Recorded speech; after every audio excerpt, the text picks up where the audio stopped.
Hey guys, welcome back to my kitchen. With Thanksgiving coming up soon here in Canada, a lot of people are going to be baking pumpkin pie.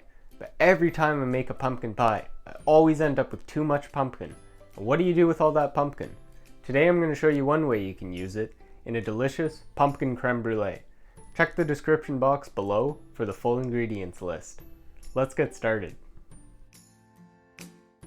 First, to a pot off heat, I'll add 3/4 of a cup of heavy cream.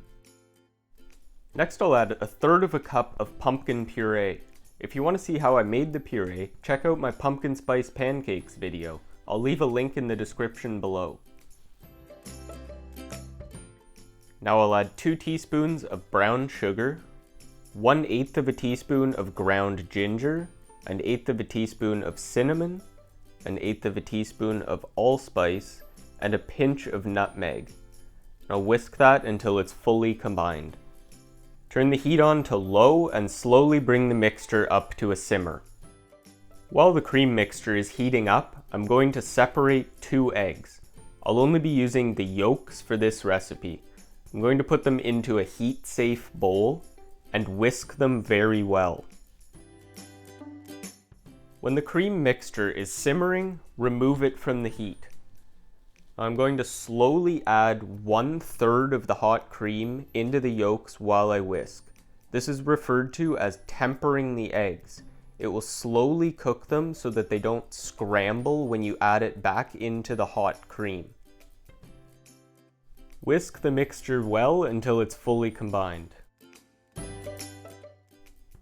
Now I'm going to equally portion the mixture into ramekins in a pan with sides at least as high as the ramekins. If you don't have ramekins, any oven-safe bowl or dish will work, but you may have to adjust the cooking time. Now I'm going to place them in a preheated oven at 300 degrees Fahrenheit for 20 minutes. But before I close the door, I'm going to fill the pan 3/4 of the way up the ramekins with hot water. This is called a bain-marie and will help the custard cook more evenly. After 20 minutes, turn off the oven and leave the door open for about 5 minutes before you take the pan out of the oven. Be careful not to splash the hot water on yourself or the custards. When you're removing them from the water, make sure not to carry them over each other because you'll drip water into your custard. Place them into the fridge for at least 30 minutes before serving. When you're ready to serve, evenly sprinkle about 1 teaspoon of sugar onto the custard, making sure to get the edges. When you start to torch, start at the edges and slowly work your way into the middle. The middle is the easiest to burn, so I always leave that for last. Make sure to turn the ramekin and not the torch. If you don't have a torch, the broiler in your oven will also work. The sugar should be caramelized but not burnt.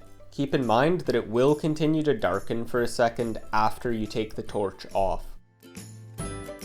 If you want to put a second layer of sugar, just put it in the fridge for a few seconds first to harden up the first layer.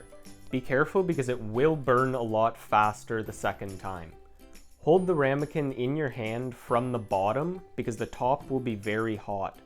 Holding it like this gives you a lot more control, allowing you to torch it more evenly.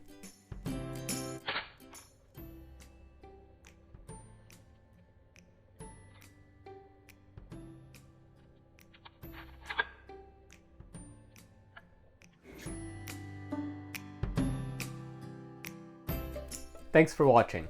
I hope you enjoyed the video. If you did, please like and subscribe to see more. If you tried the recipe, let me know in the comments how it goes, or if you have any requests for future videos. Till next time, take care and good luck cooking.